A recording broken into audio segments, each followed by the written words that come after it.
자, 이제 드디어 우리가 사도행전 28장에 이르렀습니다. 마치 바울이 마침내 로마에 이르는 것처럼 우리도 마침내 사도행전 마지막 장에 이르렀는데요. 오늘은 사도행전 28장 1절부터 10절을 살펴보려고 합니다. 세 번역으로 먼저 읽은 다음에 관련된 성경 구절 한 군데를 더 보겠습니다. 마가복음 16장 14절부터 20절을 같이 읽고 그 내용을 이어서 생각하겠습니다. 먼저 사도행전 28장 1절부터 10절을 세번역 본문으로 보겠습니다. 우리가 안전하게 목숨을 구한 뒤에야 비로소 그곳이 몰타섬이라는 것을 알았다. 섬 사람들이 우리에게 특별한 친절을 베풀어 주었다. 비가 내린 뒤라서 날씨가 추웠으므로 그들은 불을 피워서 우리를 맞아 주었다. 바울이 나뭇가지를 한아름 모아다가 불에 넣으니 뜨거운 기운 때문에 독사가 한 마리 튀어나와서 바울의 손에 달라붙었다. 섬 사람들이 그 뱀이 바울의 손에 매달려 있는 것을 보고 이 사람은 틀림없이 살인자이다. 바다에서는 살아나왔지만 정의의 여신이 그를 그대로 살려두지 않는다 하고 서로 말하였다. 그런데 바울은 그 뱀을 불 속에 떨어버리고 아무런 해도 입지 않았다. 섬 사람들은 그가 살이 부어오르거나 당장 쓰러져 죽으려니 하고 생각하면서 기다렸다. 그런데 오랫동안 기다려도 그에게 아무런 이상이 생기지 않자 그들은 생각을 바꾸어서 그를 신이라고 하였다. 그 근처에 그 섬의 주장인 보블리오가 농장을 가지고 있었다. 그가 우리를 그리로 초대해서 사흘 동안 친절하게 대접해 주었다. 마침 보블리오의 아버지가 열병과 이질에 걸려서 병석에 누워 있었다. 그래서 바울은 들어가서 기도하고 그에게 손을 얹어서 낫게 해주었다. 이런 일이 일어나니 그 섬에서 병을 앓고 있는 다른 사람도 찾아와서 고침을 받았다. 그들은 극진한 이해로 우리를 대하여 주었고 우리가 떠날 때에는 우리에게 필요한 물건들을 배에다가 실어 주었다. 자, 마가복음 16장 마지막 장입니다. 14절부터 20절을 세번역 본문으로 읽겠습니다. 그 뒤에 11 제자가 음식을 먹을 때에 예수께서는 그들에게 나타나셔서 그들이 믿음이 없고 마음이 무딘 것을 꾸짖으셨다. 그들이 자기가 살아난 것을 본 사람들의 말을 믿지 않았기 때문이다. 또 예수께서 그들에게 말씀하셨다. 너희는 온 세상에 나가서 만민에게 복음을 전파하여라. 믿고 세례를 받는 사람은 구원을 얻을 것이요 믿지 않는 사람은 정죄를 받을 것이다. 믿는 사람들에게는 이런 표징들이 따를 터인데 곧 그들은 내 이름으로 귀신을 쫓아내며 새 방언으로 말하며 손으로 뱀을 집어들며 독약을 마실지라도 절대로 해를 입지 않으며 아픈 사람들에게 손을 얹으면 나을 것이다. 주 예수께서 그들에게 말씀하신 뒤에 하늘로 들려 올라가셔서 하나님의 오른쪽에 앉으셨다. 그들은 나가서 곳곳에서 복음을 전파하였다. 주님께서 그들과 함께 일하시고 여러 가지 표징이 따르게 하셔서 말씀을 확증하여 주셨다. 자, 사랑하는 교우 여러분, 우리가 이제 사도행전 28장 사도행전의 마지막 장에 다다랐습니다. 지난번에 본 대로 바울은 그 북동풍을 바다 폭풍을 만나서 바울이 탄 배가 이제 표류하게 되었고 다 죽게 되었다고 생각했는데 하나님께서 보내신 천사가 바울에게 나타나서 바울과 바울에게 맡겨진 모든 생명을 구원해 내실 것, 안전하게 지켜주실 것을 약속해 주셨습니다. 그래서 바울이 사람들에게 힘을 내라고, 기운을 내라고 권면하였고, 실제로 하나님께서 천사를 보내 약속하신 대로 이제 물 깊이가 얕은 곳으로 이동해 가게 하셨습니다. 그러니까 선원들이 물 깊이가 얕아진 것을 보게 되었고, 그 선원들이 배 위에 남아 있게 된 상태에서는 이제 무채 다다를 수 있는 희망을 가지게 되었습니다. 그런 까닭에 2주 14일 이상을 먹지도 마시지도 못하고 낙심하고 있었던 사람들에게 떡을 떼서 그 빵을 먹으라고 권하고, 바울이 먼저 먹고 사람들이 기운을 내서 이제 그 다음 날 새 하루를 맞이할 수 있었던 것을 우리가 보았습니다. 그러다가 이제 배가 난파되는데요, 그때도 하나님께서 특별한 섭리로 백부장을 쓰셔서 헤엄칠 수 있는 기운이 남아있는 사람들은 헤엄쳐서 무추로 가게 하시고, 또 그렇지 못한 사람들은 난파된 뱃조각 같은 것들을 붙잡고서 이제 파도가 안쪽으로 칠 테니까 가만히 있으면 이제 무추로 이동할 수 있게끔, 그래서 모든 사람들의 생명을 건져내신 것, 구원을 얻게 하신 것을 이제 우리가 보았습니다. 그런데 이제 그 다음에 바로 이어지는 내용은 그들이 여기가 어딘지 알지 못한 채 항구에 다다른 게 아니라 항구가 아닌 섬의 그 무채에 다다랐다 하는 것을 이제 보게 됩니다. 그래서 내용을 좀 나눠서 볼 텐데요, 1, 2절에 보면 몰타섬, 이전에 번역본은 멜리데 섬이라고 합니다. 오늘날 이제 몰타 섬 지명입니다. 이탈리아의 시칠리 섬이 있고, 마피아로 유명한 데 아닙니까? 시칠리 섬이 있고, 그 밑에 이제 지도를 여러분 가지고 계신 걸 좀 사용하시면 좋은데, 그 멜리데라고 이 당시에 부르던 섬이고, 오늘날 이 몰타 섬에 도착하게 됩니다. 아주 짧게 그냥 그 기록을 해두었는데, 사실은 이 기록 자체가 우리에게 들려주는 바가 있습니다. 그것을 첫 번째로 생각하고, 그 다음에 이제 3절부터 6절 방금 읽은 것처럼 섬 사람들이 바울 일행과 이 276명을 환대해 주었는데, 바울이 땔감으로 불을 피우려고 할 때 독사가 바울의 팔에 매달려 있었습니다. 그러니까 우리식으로 치면 7.4 같은 거 물리면 7걸음 못 가서 죽는 독사 같은 거라고 생각한다고 치면, 곧바로 살이 부풀어 오르고 독으로 인해 그 사람이 쓰러져야 하는데, 그 일이 그렇게 진행되지 않으니까 사람들이 놀란 이야기가 나옵니다. 자, 그것을 통해서 이제 바울 일행을 통해 그리스도께서 우리에게 들려주시는 바가 있습니다. 그걸 두 번째로 보겠고, 7절부터 이제 10절인데요, 그 과정과 그 이후에 일어난 또 병자를 고친 이야기들이 우리에게 들려주는 바가 있으니까 그것을 세 번째로 보겠습니다. 자, 먼저 1, 2절을 보겠습니다. 28장 1절 상반절은 이렇게 기록되어 있습니다. 우리가 안전하게 목숨을 구한 뒤에야, 이렇게 되어 있죠. 개역 한글판은 우리가 구원을 얻은 후에 안즉, 이렇게 말을 했습니다. 여기 목숨을 구했다는 말은 구원을 얻었다는 말이에요. 단순히 그러니까 아이고 구사일생했다 정도가 아니라, 누가가 사용하는 대로 그 구원이라고 하는 넓은 의미가 담겨 있고, 특별히 바울과 그 일행을 통하여 약속해 주신 대로 그에게 맡겨주신 모든 생명을 하나님께서 친히 이 모든 일 가운데 간섭하사 건져주셨다 하는 것을 이 짧은 표현 안에 누가가 담아 두었습니다. 그러니까 약속하신 그대로, 말씀하신 그대로 된 일이지요. 그 27장에 보면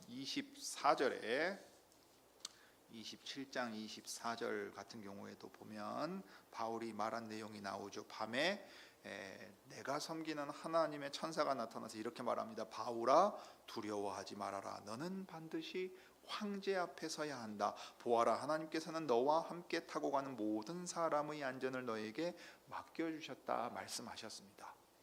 바울이 황제 앞에 서서 그리스도를 증거하게 하기 위해 바울을 건져내실 뿐만 아니라 바울에게 맡기신 배에 탄 모든 사람 276명을 다 건져 주셨다고 말씀했습니다. 그래서 25절에서도 바울이 말씀하신 그대로 되리라고 믿었고 그대로 되었습니다. 그 다음에 이제 34절에서도 바울이 얘기하죠. 그래서 나는 여러분들에게 음식을 먹으라고 권합니다. 그래야 여러분은 목숨을 유지할 힘을 얻을 것입니다. 여러분 가운데서 아무도 머리카락 하나라도 잃지 않을 것입니다 하고 담대하게 말하였고 권했고 사람들이 그 권고를 받았습니다. 그리고 바울이 권면하고 말한 대로 이루어짐으로써 바울이 섬기는 하나님, 그리고 그 하나님께서 보내셔서 천사를 통해 주신 말씀이 참되고 또 그들이 믿는 하나님이 살아계시다 하는 사실을 그들이 분명하게 경험하게 하셨습니다. 믿는 이들은 바울에게 맡기신 사명을 수행하기 위해 바울의 생명과 바울과 함께한 모든 이들을 건져내셨다는 것을 분명하게 확신하게 되었을 것이고, 믿지 않는 이들의 경우에는 로마의 군인들, 뱃사람들은 바울이 섬기는 하나님이 참신으로서 살아계시는 분이다, 바울 때문에 우리가 목숨을 건졌구나 하는 것을 깨닫게 되었을 것입니다. 자, 그럴 때 이제 몰타섬에 간 내용인데요. 앞에 있는 문장을 지워야 되겠습니다. 바꾸지를 못했군요. 자, 그때 이제 28장 1절의 하반절에 목숨을 구했다 하고 이제 안도의 힘을 내시고서 당장 무엇을 생각했겠습니까? 다 무태웠으면 이제 바닷가에 다 젖어 있었을 거예요. 여러분, 그리고 지금은 겨울입니다. 겨울이에요. 그러니까 사람들이 아마 저체온증에 걸릴 만큼 덜덜덜덜 떨면서, 그런데 그 추위와 저체온증까지도 잊어버릴 만큼 살아났다는 안도의 한숨 가운데 정신이 들고 나면, 그런데 여기는 어디냐 이 생각을 했을 거예요.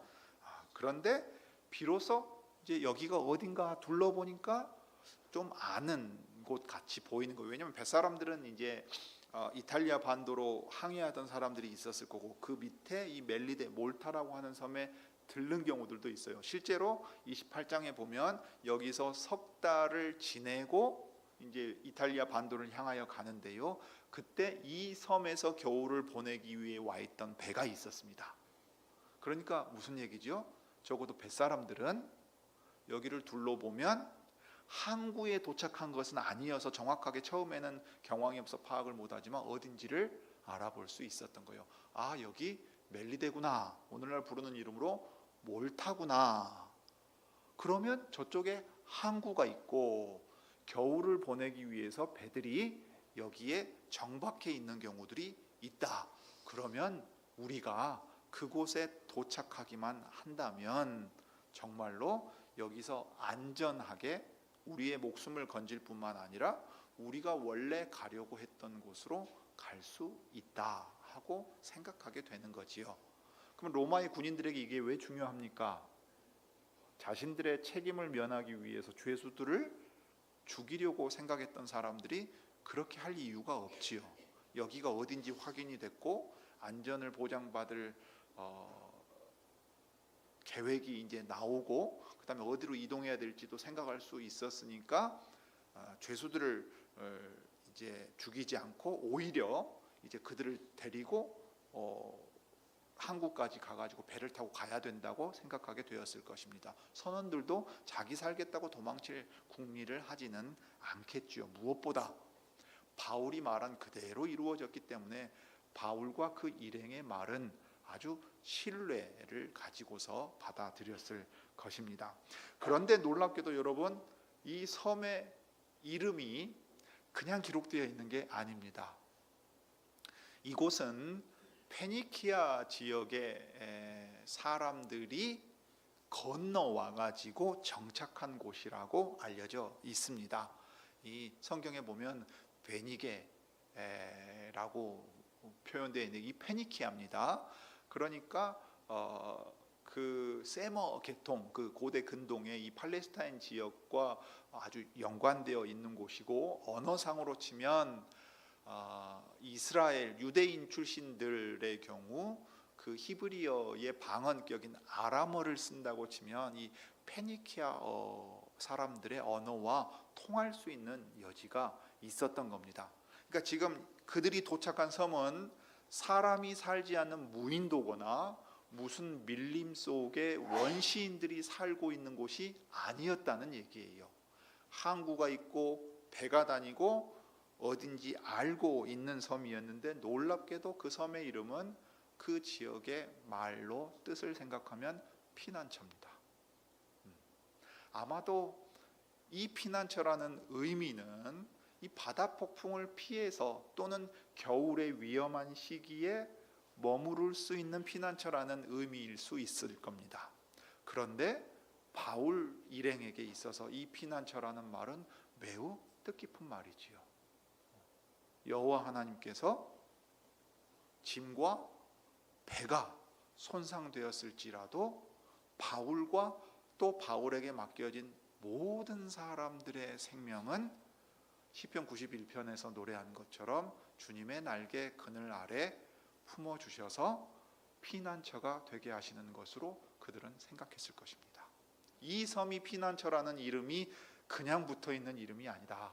주님이 저 망망한 바다에서 어찌할 수 없어서 노련한 선원들도 다 죽었다고 2주 이상을 먹지 못하고 낙심해 있는 사람들을 건져내신다는 것은 천지를 다스리시고 폭풍을 다스리시는 창조주 하나님의 능력이 아니고서는 있을 수 없는 일 아니냐. 그러니 여기야말로 믿는 이들 때문에 그들과 함께한 이들까지도 피난처로 삼아 그 목숨을 건져주시는 안전한 곳이다 하고 노래했을 것이라고요. 그 이름을 듣고 그 뜻을 깨닫게 되면 시편 91편이 노래했던 여호와는 나의 피난처가 되신다는 찬송을 하지 않았을 수 없을 것입니다. 더욱이 여기 보면 몰타섬이라는 것을 알았는데 2절에 가면 섬 사람들이 우리에게 특별한 친절을 베풀어 주었다고 기록하고 있습니다. 누가는 이 환대에 대해서 아주 특별히 친절하게 맞아주는 것에 대해서 잘 기록을 했는데요, 그리스도께서 말씀을 맡기신 제자들이, 사도들과 제자들이 각 마을로 다니면서 주님의 말씀을 전하게 하실 때 그들을 환대하는 것은 주님의 말씀을 맞아들이는 것과 연관되어 있습니다. 그러니까 오늘 섬 사람들이 바울과 벳사람 일행들 모두를 특별한 친절로 맞아주는 것은 아주 놀라운 일입니다. 여러분, 배가 난파돼서 여기 많은 수의 사람들이 몰려 들어왔다 그러면은 아주 배타적으로 생각할 수 있고, 심지어는 그 겨울에 물에 젖은 채로 덜덜 떨고 있는 사람들이 있으면 그냥 내버려 둘 수도 있는 거예요. 아주 의심의 눈초리를 보낼 수도 있습니다. 그런데 놀랍게도 그 사람들이 이 난파된 사람들에 대하여 애처롭게 여기면서 특별히 친절하게 맞아줌으로써 그들이 처한 건강상의 어려움 뿐만 아니라 심리적이고 정서적인 어려움까지도 이겨낼 수 있게끔 하나님께서 특별한 섭리로 인도해 주십니다. 그리고 누가가 이것을 기록할 때에는 단순히 이것이 낯선 이방인들을 반갑게 손님으로 맞아주었다는 데서 그치지 않고 그들이 주님의 복음을 받아들일 수 있을 만한 이들이라는 사실을 여기에 암시해 주고 있습니다. 만약 친절을 베풀어 주지 않았으면 무채 닿았는데 죽는 일이 생긴다고요. 사실 여러분, 죽음의 위험은 사라진 게 아닙니다. 고대 그리스의 이 작가들의 기록을 보면요, 폭풍을 만나서 죽을 고생하고 겨우겨우 무채 다다랐는데 다다르자마자 뱀에 물려 죽은 사람에 대한 기록이 있습니다. 자, 그런 것들을 생각하면 아주 특별한 일이지요. 그러니 시편 91편을 우리가 읽었을 때 본 것처럼 이 고백이 나오는 거예요. 큰 따옴표 안에 있는 고백입니다. 여호와는 나의 피난처, 나의 요새, 내가 의지할 하나님이라 하고 찬송할 것이라고 얘기합니다. 더욱이 이제 이 시편 91편은 그 구절이 우리에게 익숙한 구절이기도 합니다. 아까 낭독할 때에 떠오르는 신약 성경의 구절 있지 않습니까? 마귀가 광야에서 우리 주님을 시험할 때에 높은 곳에 데려가서 뛰어내려 보라고 말하죠. 왜냐하면 하나님께서 천사들을 시켜서 너의 발이 상하지 않도록 지킬 것이다. 당신의 발이 상하지 않도록 지켜주실 것이라고 시험했어요. 그러니까 내 하나님 여호와를 시험하지 말라고 이제 주님이 응답하시는데 마귀가 인용한 구절이 바로 시편 91편에 나오는 구절입니다. 여호와 하나님께서 자기 백성에게 주시는 확실한 약속이 여기에 들어 있어요.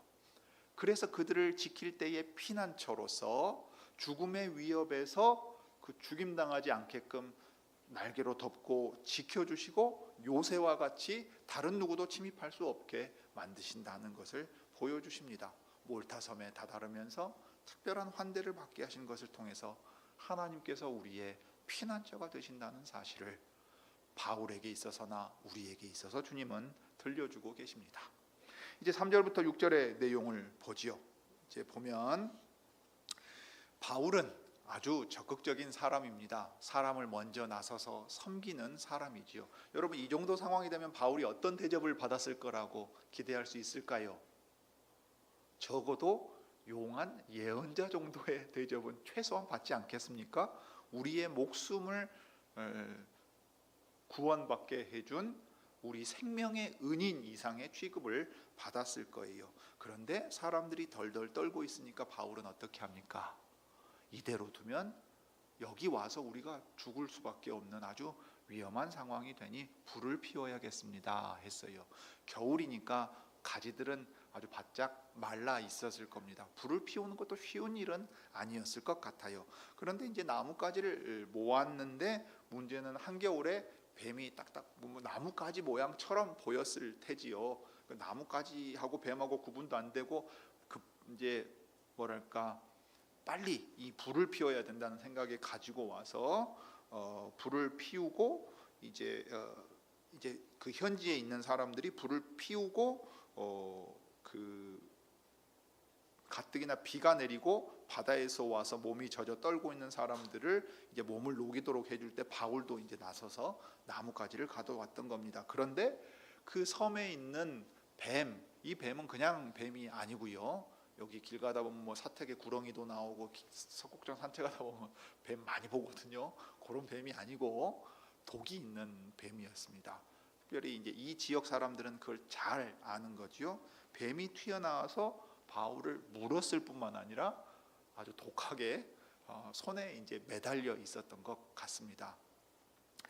자, 그러면 이제 어떤 생각이 들겠습니까? 여기 이 섬에 사는 원주민들로서는 이 사람들은 오늘 본문에서 보듯이 그리스식의 여신을 알고 믿었던 것으로 보입니다.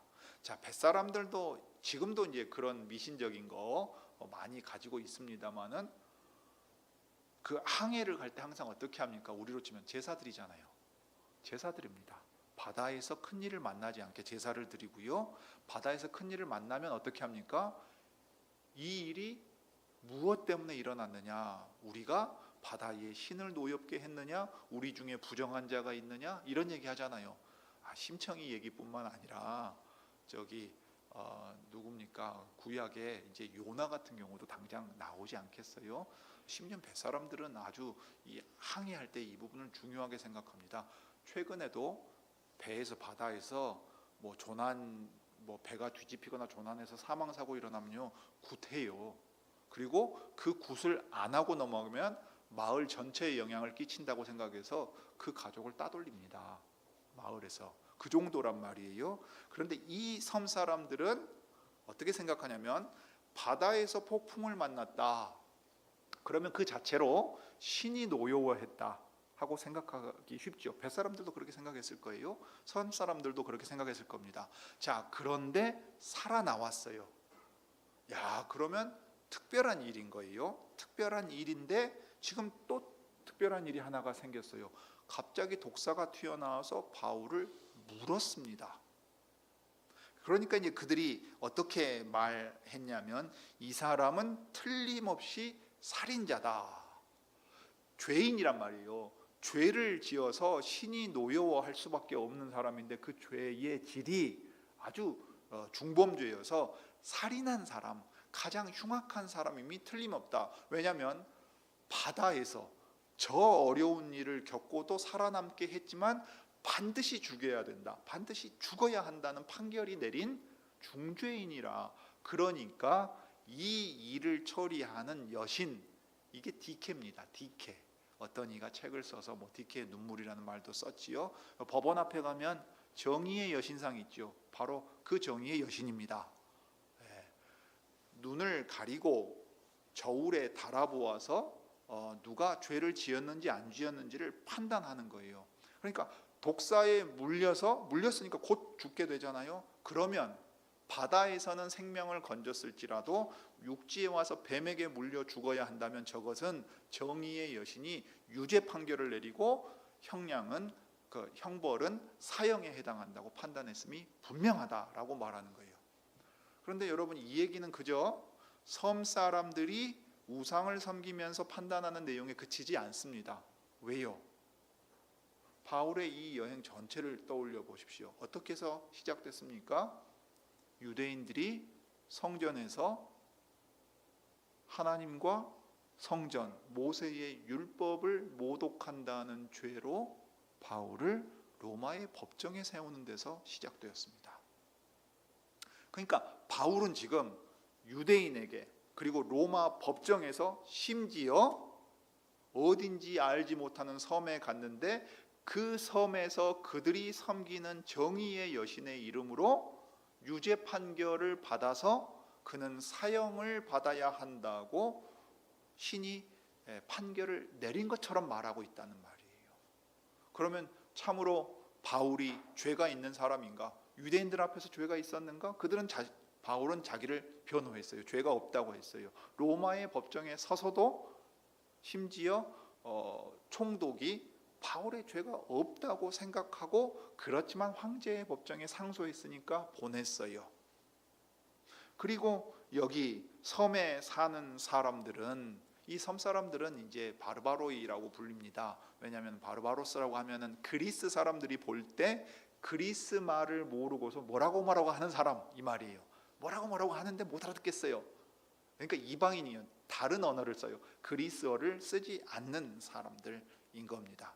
야만족을 뜻하는 게 아니에요. 무슨 아프리카 토인, 옛날에 생각하듯이 뭐 그런 사람들을 뜻하는 게 아니고, 언어가 통하지 않는, 그리스 말이 통하지 않는 그런 사람들인데, 이 신을 섬기는 데 있어서는 그리스나 로마의 영향을 받은 것으로 보여요. 행정구역상 시칠리의 총독이 있고 그 밑에 이 섬을 감독했을 수도 있습니다. 그러니까 이 보블리오라는 사람이 이 라틴식의 이름으로는 푸블리우스라고 말할 수가 있는데, 그 지역에 행정적으로 파송된 관리였는지, 아니면 소위 말하는 지역의 유지여서 으뜸 가는 사람이었는지, 아니면 둘 다인지는 우리가 확신하지는 못해요. 그러나 이름이나 여러 가지 것에서 보면 로마의 영향이 있을 것으로 보이고, 1세기 비문에도 이제 그런 것들이 남아 있는데, 그럼에도 불구하고 페니키아에서 건너온 사람들이 정착해서 자기들만의 이 독특한 문화가 형성되어 있을 것으로 보입니다. 그들이 볼 때는 바울은 살인자예요. 가장 흉악한 범죄를 지은 범죄자임이 분명하기 때문에 이런 사필 기정의 일이 일어났다고 생각합니다. 자, 그런데 6절에 보면 어떤 상황이 됐습니까? 독이 퍼지면 부어오르거나 쓰러져서 죽어야 되는데 심지어 그것도 오래 걸리지 않아요. 그러니까 곧 저거 반드시 죽게 생겼는데 저 정의의 여신이 저거 처벌한 거구나 생각하고 있는데 안 죽어요. 독이 퍼져서 살이 부풀어 오르지도 않아요. 그래서 계속 기다려봤어요. 오랫동안 기다려도 아무런 이상이 생기지 않았던 겁니다. 그러니까 그들이 생각을 바꿔서 어떻게 말합니까? 바울은 신이다. 신이 우리에게 왔다. 바나바와 사울이 한번 그 헤르메스와 제우스로 사람들에게 그 경배받게 될 뻔한 적이 있었잖아요. 그런데 오늘 이 상황에서는 결국 이것을 통해서 누가가 무엇을 들려주려고 하는 거냐면, 바울이 이방 사람들에게 이방신처럼 여겨졌다 하는 걸 보여주는 게 아니에요. 신의 능력이 바울이라는 사람과 함께 하고 있다 하는 것이 분명히 드러났다는 겁니다. 우상을 섬기는 사람들, 정의의 여신을 섬겨서 악한 자들은 반드시 형벌을 받는다, 독사에게 물렸다 하는 것은 저 사람에게 사형 판결이 내려졌고 바울이 바로 그러한 범죄자라 생각하는 사람들에게 아니라 바울은 자신이 섬기고 있는 하나님의 사자요, 그 능력으로 지키고 보호하시는 분일 뿐만 아니라 이 맥락은 그가 범죄자냐 그렇지 않느냐 하는 맥락에서 나오는 사건이니까 그리스도께서 바울을 친히 변호해 주시는 사건이 되는 거예요. 그리스도의 능력으로 바울이 독사에 물려도 죽지 않게 하심으로써 유대인들의 고소나 로마 법정에서의 판결이나 또는 여기 몰타 섬 사람들의 정의의 여신의 이름으로 내리는 모든 판결은 참된 판결이 아니고 하나님께서 바울이 의롭다, 그는 죽음의 매일자가 아니라 하는 것을 변호해주고 계시다는 것을 우리에게 보여줍니다. 그래서 신의 능력이 그와 함께 있어서 그 사람들은 이 바울이 신이 우리에게 찾아왔다고 생각할 수밖에 없었다고 말하는 거예요. 자, 그런데 이제 우리가 여기서 시편 91편과 또 그에 이어지는 마가복음을 또 생각할 수 있는데, 먼저 이제 시편 91편 11절부터 13절을 보지요. 여호와께서 나의 피난처가 되시고 지켜주시는 요새가 되신다고 할 때에는 내가 사자와 독사를 짓밟고 다니며, 사자는 집어삼키는 아주 무서운 맹수 아닙니까? 독사는 물리면 죽는 이제 동물이란 말이에요. 사자 새끼와 살모사를 짓이기고 다닐 것이라 하고 말합니다. 여인의 씨에게 주신 약속이 여호와의 백성에게 여호와를 피난처로 삼아 그분을 의지할 때 도리어 우리를 죽이려고 하는 사자와 독사를 짓밟게 된다 하는 것으로 분명하게 확인시켜 주십니다. 그런데 이 일은 그리스도께서 오셔서 사탄을 그 자리에서 떨어뜨리게 하심으로써 주님이 자기의 사도들과 제자들을 통해 행하고 계시는 일임을 분명히 말씀해 주셨습니다. 누가복음 10장 17절부터 20절에 이제 이 말씀이 있습니다. 사탄이 하늘에서 번갯불처럼 떨어지는 것을 내가 보았다. 공중의 권세 잡은 자라 그러잖아요. 공중에서 하나님이 계시는 하늘 위에 하늘과 사람들의 땅 위의 중간에서 자기가 왕인 것처럼 왕노릇을 해요. 세상을 품고 있습니다. 그가 자기 권세를 잃습니다. 그리스도께서 그 사탄의 일을 멸하러 오셨기 때문입니다. 그래서 주님이 이렇게 말씀하십니다. 보아라, 내가 너희에게 뱀과 전갈을 밟고 원수의 모든 세력을 누를 권세를 주었으니 너희의 이름이 하늘에 기록된 것을 기뻐하여라. 9장에서는 12사도와 여성 제자들에 대한 얘기가 나오고 10장에는 70명의 제자들, 70명의 제자들을 파송하는 장면 가운데 나오는 얘기입니다.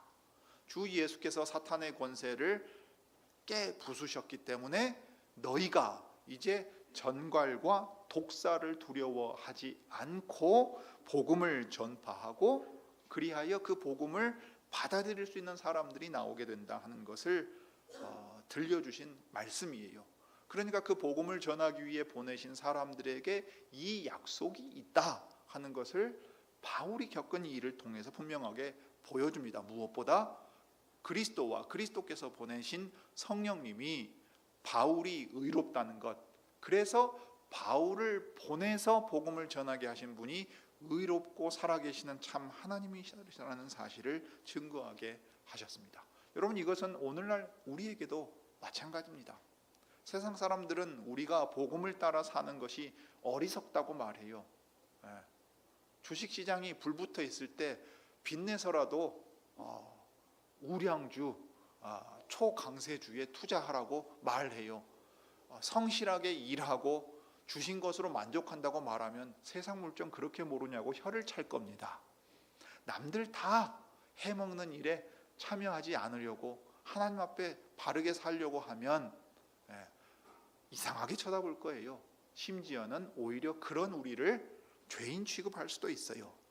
그러나 세상이 우리를 향하여 우리를 인정하지 않고 우리가 잘못된 것처럼 말할지라도 그리스도와 그분이 보내신 성령님은 우리가 하나님을 신실하게 섬길 때 하나님께서 우리를 의롭다고 하시는 분임을 분명하게 보여주십니다. 자, 그 다음에 이제 7절부터 10절에 나오는 얘기, 그리고 이제 이 앞에 나오는 내용들과도 연결되는데 5절에 보면 그런데 바울은 그 뱀을 불 속에 떨어버렸습니다. 그 다음에 어떻게 됐습니까? 아무런 해도 입지 않았습니다. 여러분, 놀라운 일이지요. 그런데 이 놀라운 일은 바울이라는 사람이 특별했기 때문에 일어난 일이 아닌 것 같아요. 왜요? 마가복음에 기록된 내용을 우리가 읽고 있기 때문입니다. 믿는 자들에게는 이런 표징들이 따를 터인데 곧 그들은 내 이름으로 귀신을 쫓아내며 새 방언으로 말하며 손으로 뱀을 집어들며 독약을 마실지라도 절대로 해를 입지 않으며 아픈 사람들에게 손을 얹으면 나을 것이다. 그런데 놀랍게도 여러분, 이것이 주님이 이 땅에 오셔서 행하신 일입니다. 누가복음에 그렇게 기록하고 있거든요. 그리고 실제로 바울도 이 땅에서 주님이 하신 그 일을 그대로 행하고 있음을 보여줍니다. 자, 독사에게 물려도 해를 입지 않았어요. 그 다음 이어지는 이야기가 뭡니까? 그 섬의 지도자인 이 보블리오라는 사람이 바울과 그 일행, 이때는 배에 탄 전체가 아닐 것 같아요. 바울과 그 믿음을 공유하고 있는 그 누가 일행을 특별히 대접하기 위해서 자신의 농장으로 초대하고 사흘 동안 환대를 베풉니다. 거기 묵고 먹고 마시고 극진한 대접을 하게 하시지요. 그런데 이 푸블리우스의 아버지가 열병에 걸립니다. 이 몰타섬의 그 지역병이라고 해요. 말하자면은 뭐 필리핀의 댕기열 이렇게 말하는 거랑 비슷할 수 있어요. 감염되면 이제 고열이 나고 그래서 설사를 합니다. 그런데 이 장면은 무엇과 비슷하냐면 누가복음 4장에 가면 예수께서 이 시몬 베드로의 장모를 그 열병을 낫게 한 이야기와 비슷합니다. 그 장모의 열병을 꾸짖어 가지고 낫게 한 다음에 자신에게 나오는 모든 병자를 고치신 얘기가 누가복음 4장에 기록되어 있거든요. 그러니까 누가는 그걸 기억하면서 지금 이 기록을 적는 겁니다. 그래서 푸블리우스의 아버지에게 들어가서 기도합니다. 주님의 뜻을 구하고 주님의 뜻이 있다면 이 사람을 낫게 해주십시오. 그런데 지금 이 모든 이야기들은 결국 뭐냐면 주님이 이 땅에 계셨을 때에 하나님 나라의 복음을 전하면서 그 복음을 확증하기 위해 행하신 모든 표적들이 일어났던 것처럼 주님 저에게도 약속을 주시고 말씀대로 생명을 건져 주셨으니 이 사람들이 저희를 통하여 주님의 복음을 듣게 하시고 믿게 해 주옵소서. 그러니 주님의 뜻이 있다면 이 사람을 낫게 해 주시기를 구합니다 하고 기도하는 거예요. 주님의 뜻이 있으면 이 사람에게 이 표징이 나타나서 우리가 증거하는 하나님 나라의 복음, 부활하신 주 예수님의 복음을 이 사람들도 진지하게 듣고 받아들여서 믿게 될 것입니다. 주님, 그 일을 위하여 오늘 여기 이 섬에 우리의 생명을 구하기 위해 피난처로 왔을 뿐만 아니라 우리를 변호하실 뿐만 아니라 더 나아가서 이곳에서도 주님의 복음이 전파되게 하실 줄 믿습니다 하고 기도한 거예요. 그래서 그에게 손을 얹어서 낫게 해줍니다. 우리 주님이 하신 그대로 바울도 했어요. 이런 일이 일어나니까 어떻게 됐습니까? 바울이라는 사람은 정말 신과 같은데 그는 자기가 신이라고 하지 않는다. 자기가 섬기는 신 하나님께서 오늘 이곳으로 안전하게 도착하게 하셨고 하나님의 복음을 듣게 하기 위하여 그 능력으로 바울과 함께 하셔서 푸블리우스의 아버지를 낫게 하셨다. 심지어는 여기에 누가 같이 있었죠? 의사인 누가도 같이 있었습니다. 여러분, 기적적인 능력만 행한 게 아니라 의료 행위를 할 수 있는 의료진도 동행해서 오늘날 지금 의료 선교까지 했다고요. 그러니까 사람들이 어떻게 돼요? 와 하고서 우르르르르 몰려가는 겁니다. 이 섬에서 병을 앓고 있는 다른 사람도 찾아와서 어떻게 되었죠? 고침을 받았습니다. 자, 그런데 마가복음에서 우리가 16장을 읽을 때 주의할 게 있어요. 예전에 뉴스에 이런 뉴스가 난 적이 있었습니다. 흑인 목사가 미국의 목사인데요. 미국의 목사였던지 아프리카 쪽의 목사였던지요. 마가복음 16장에 기록된 말씀은 우리에게 주신 약속이니까 그대로 된다 그러면서 독사 손으로 집었다가 물려 죽었던 얘기가 있었어요. 자, 이것이 약속이고 모든 믿는 자에게 복음을 전파할 때 주시는 표징이니까 자, 뱀 집으면 물려도 안 죽는다. 그러니까 석곡천 옆에 갈 때 7.4 보고 밟으면 돼요, 안 돼요? 안 돼요. 왜 안 돼요? 마가복음 잘 읽어봐야 돼요. 16장 20절입니다. 그들은 나가서 곳곳에서 복음을 전파하였다. 주님께서 그들과 함께 일하시고 여러 가지 표징이 따르게 하셔서 어떻게 하셨다고요? 말씀을 확증하여 주셨다. 복음의 말씀을 전파함으로써 믿는 자로 하여금 구원을 얻게 하기 위해 쓰시는 거예요. 그러니까 믿는 자에게 이러한 표적이 따르는 목적은 무엇입니까? 이유는 무엇입니까? 복음을 전파하게 하기 위해서 그 복음이 참되다는 것을 확증시켜주는 표적으로서 이 일이 일어난다고요. 나를 쓰셔서 복음을 전파하게 하시고 이 복음을 전파하게 하는 데에 주님이 분명하게 나타내실 일이 있다는 확신, 주님의 종으로서 주님이 우리에게 명하시는 것이 있을 때에 이 확신대로 되는 겁니다. 그냥 신자니까 뱀 잡아도 안 죽는다 하는 얘기를 하는 게 아니라고요. 이 약속이 왜 주어졌는지를 잘 생각해야 되고 바울이 어떻게 이 약속을 따라서 믿음으로 표적을 행하고 그렇게 함으로써 부활하신 그리스도의 복음을 증거했는가를 떠올려야 됩니다. 여러분, 누가는 사건만을 기록해 두었지만 이 사건이 결국은 그 섬을 구원하시기 위해서 단순히 배에서 난파되어 바다에서 목숨을 건지는 게 진정한 구원이 아니라 하나님 나라의 복음을 받아들이고 믿는 자로서 이 복음의 일에 동참하게 되는 것이 진정한 구원이라는 것을 우리에게 보여줍니다. 그러니 그리스도는 믿는 자들과 함께 일하십니다. 하늘에 올라가셔서 쉬시는 게 아니에요. 하늘에 오르셔서 우리를 통해 바울 일행을 통해 일하신 것처럼 우리를 통해 일하고 계십니다. 자, 그렇게 일할 때 복음 전하는 자들이 어떤 대접을 받게 하십니까? 그들을 통하여 어떤 일이 일어나게 하셨습니까?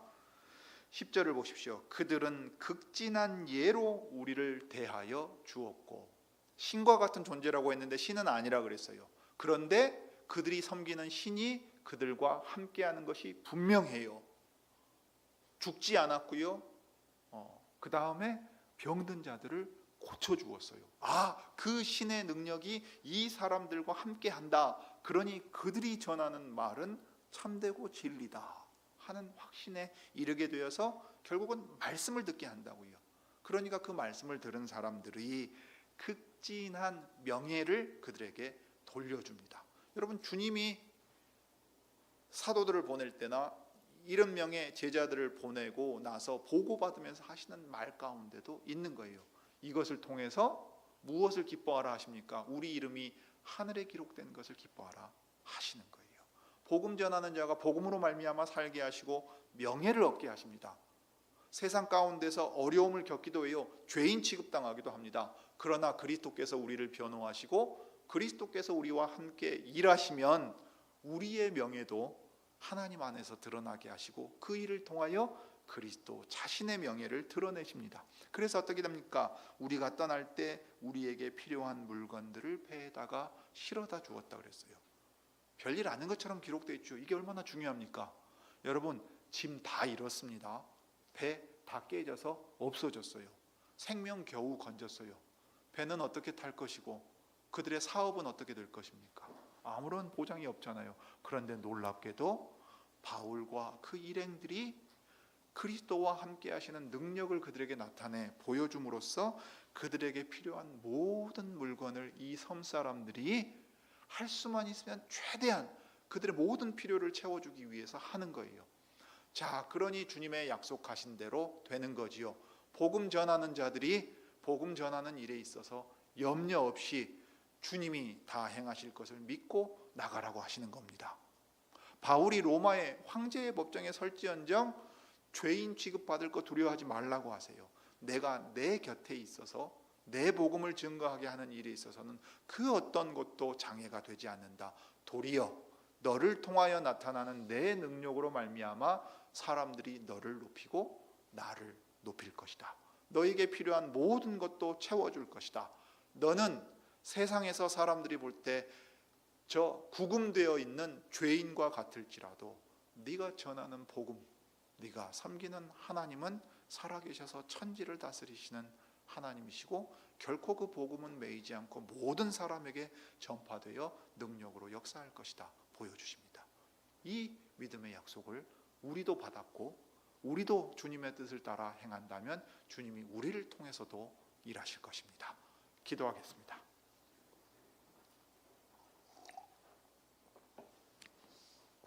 크신 하나님, 우리 아버지, 저 여행객이 바다 폭풍을 만나 겨우 목숨을 건지는 드라마나 영화와 같은 이야기가 길게 기록되어 있습니다. 그러나 누가가 주님의 뜻을 깨닫고서 성령 안에서 이 말씀을 기록할 때에 이것이 그저 기적적으로 살아난 사람들의 모험 이야기가 아니라 그리스도께서 우리의 피난처가 되시고 그리스도께서 우리의 의로움을 변호하시며 그리스도께서 우리와 함께 일하셔서 주님의 복음이 우리가 그 어떤 상황에 있더라도 전파되게 하셔서 주님의 이름을 친히 드높이시는 일이라는 것을 보여주었습니다. 그러므로 우리가 그리스도의 복음을 받고 믿는 자들이요 그 복음을 부탁받아 세상으로 보냄을 받은 이들이오니 주님 두려움 없이 그 세상 속에서도 의로운 하나님의 백성답게 살게 하시고 우리와 함께 일하시는 그리스도를 의지하여 주님의 이름이 우리를 통하여 더 영광스럽게 되도록 주님을 섬기는 이들이 되게 하옵소서. 주 예수님의 이름으로 기도드립니다.